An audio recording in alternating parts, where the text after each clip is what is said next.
लिखा क्या है। अब ये हमारा कौन सा क्वेश्चन है, क्वेश्चन नंबर हम लोगों का अगला जो प्रश्न आएगा वो है चौथे का अथवा।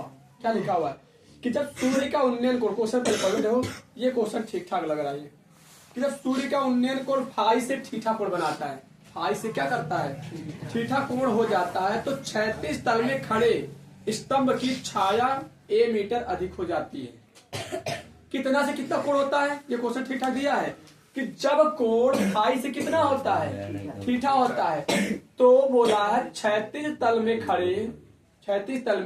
खड़े स्तंभ की छाया ए मीटर क्या हो जाती है, परछाई होती है, परछाई जो हो जाती है ए मीटर अधिक हो जाती है। तो स्तंभ की बताओ कितनी ऊंचाई होगी, उस स्तंभ की ऊंचाई निकाली। देखो कैसे करना है, ध्यान देना तनी कि हमारे पास एक कोई क्या है मान लेते हैं टावर, या टावर है कौन सा स्तंभ मान लेते हैं। ये हमारे पास एक क्या है स्तंभ है, इसी की ऊंचाई निकालनी है। सपोज कर लेते हैं कि कुछ इसकी परछाई बनेगा। अगर ये है स्तंभ है, इधर से फोकस डालेंगे तो इसके क्या बनेगा, आगे परछाई बनेगा। मान लेते हैं हमारे पास सूर्य है, यहाँ पर हमारा ये सूर्य है, तो सूर्य जब इधर प्रकाश भेजेगा तो इसकी परछाई तो बनेगी। मान लेते हैं कि ये इसकी परछाई जो है ए भी कोई स्तंभ है जिसकी परछाई ये बन रही है। अब इस परछाई के साथ जब कोण देखा गया तो कितना बनता है, कोण जो है बोला क्या है, कहां से कहां हो जाता है, फाई से थीटा होता है। तो सपोज कर लेते हैं ये कोण कितना था, पहले था फाई करके, अब फाई से कितना हो जाता है थीटा हो जाता है। लेकिन कब थीटा होता है, जब ए मीटर अधिक होता है। तो हमें नहीं पता है, मान लेते हैं कि यहां से यहां तक की दूरी कितनी थी, एक्स थी। जब एक्स में ए मीटर जोड़ेंगे तो यहां पर मान लेते हैं ए बी सी हो गया, इसको सी मान ले। सी से जब हम थोड़ा सा और आगे चले कितनी दूरी ए मीटर, तो टोटल कितनी दूरी हो गई यहां से यहां तक ए प्लस एक्स प्लस ए हो जाएगा ना। यहाँ पर अगर ऐसा हो गया तो जैसे हम ए मीटर की दूरी पहुंचे तो टोटल कितना कोण बनता है, अब फाई से कितना हो जाता है, सॉरी फाई बना दिए, फाई से कितना हो जाता है यहाँ पर थीटा कोण बन जाता है। तो बताइए जरा कि ये स्तंभ की कितनी ऊंचाई होगी। बहुत आसान है। एक काम हम और करेंगे यहाँ पर, एक काम क्या करेंगे, काम हम ये करेंगे कि हम यहां से यहां बढ़ रहे हैं ना, हम लोग यहां से बढ़ रहे हैं, तो इसको हल करके देखते कितना आता है। पहले कौन सा त्रिभुज लेकर चलेंगे हम, तो एक हमें और करना पड़ेगा। जब यहां से जब इधर बढ़ रहे हैं तो कोण क्या होता है, छोटा होता है। तो कोण छोटा होता है तो ये थीटा आएगा। थीटा की जगह पर हम लिखना चाहें तो एक कॉन्सेप्ट और लगा सकते हैं। पहले हमारे पास इतना कोण था, जब और आगे बढ़ेंगे तो कोण कितना होगा, घटेगा। तो पहले कितना था, फाई था, लेकिन जैसे अब इधर बढ़ेंगे तो उस 90 में से क्या हो जाएगा, घटेगा। और उस 90 माइनस में से घटेगा फाई, जो आया उसी को क्या बोला गया है, थीटा बोला गया है। तो हम चाहे वहां पर थीटा लिख कर ले चले, चाहे हम 90 माइनस फाई लेकर चले, काम एक ही होगा यहाँ पर। अब लेकर हल करते, पहले कौन सा त्रिभुज, कौन सा त्रिभुज लेकर चले हम, ए बी सी पहले लेकर हल, कौनों लेकर हल कर सकते, तो कोई दिक्कत नहीं होता हमें।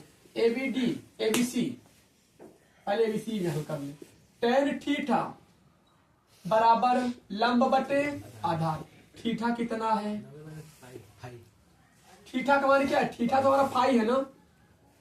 देखो ए बी सी लेकर चले ना अभी हम, तो इसमें कोण कितना बन रहा है, इसमें जो कोण बन रहा है 5 डिग्री बन रहा है, तो थीटा है 5। लंब कितना है एच, आधार कितना है एक्स, टेन 5। इसको समझ में क्या मान ले हम, फर्स्ट एक क्वेश्चन इसे लगाकर हम लोग आए हैं। अब यहाँ पर ए बी डी त्रिभुज कौन सा, एबीडी में हल करते हैं। जब एबीडी में हल करेंगे टेन थीटा बराबर लंब बटे आधार होता है ना सूत्र, थीटा की जगह पर हम क्या रखेंगे, 90 माइनस का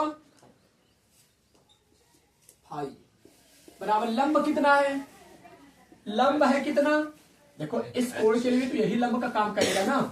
लंब कितना है स्मॉल एच, आधार कितना है। अब आधार कौन होगा, यही दिमाग लगाना, हम कोण कौन सा लिए, थीटा वाला। तो यहाँ से ये पूरा हमारा लंब आधार की तरीके काम करेगा, जिसका मान क्या है एक्स प्लस में ए।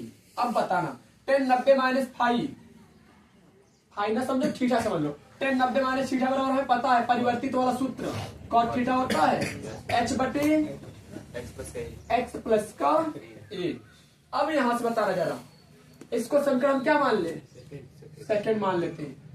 पहला दूसरे को लेकर के करवा लो गुणा। पहला दूसरा क्या कर ले हम गुणा करवाते हैं। गुणा करवाएंगे तो कितना होगा, फर्स्ट को गुणा करवाते हैं सेकंड में। अगर फर्स्ट को सेकंड में गुणा करवाएंगे तो बाएं पक्ष को कौन गुणा करेगा, बायां पक्ष को। ये बायां पक्ष है ना, tan फाइव से कौन गुणा होगा, ये देखिए जरा गलत कर या फाइव रहेगा, ये फाइव हमारा है, क्या हो जाएगा cot फाइव बराबर h बट्टे x। दाहिने पक्ष पे कौन गुणा होगा, दाहिना पक्ष h बट्टे x प्लस का a। ये कटेगा, कट जाएगा ना, क्योंकि cot जब नीचे करेंगे तो 10 भी होगा, तो 10 से ऊपर नीचे कट गया, 1 आया इधर।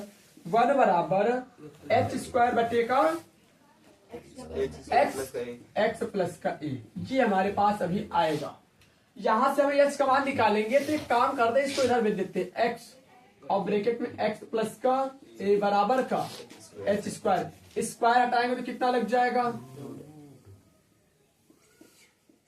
बस यही कुछ दूरी यहाँ पर जनरल रूप में हमारा नहीं आएगा, यहाँ पर हमारी चर राशि में मान निकल के आएंगी, जो आएगा वो यही आएगा। बस इतना हमें करना है। थोड़ा सा ये है कि जैसे क्वेश्चन लगा कर आया था ए बी सिद्ध करल, वो भी प्रश्न आया था, वैसे कुछ ये भी हमारे पास है।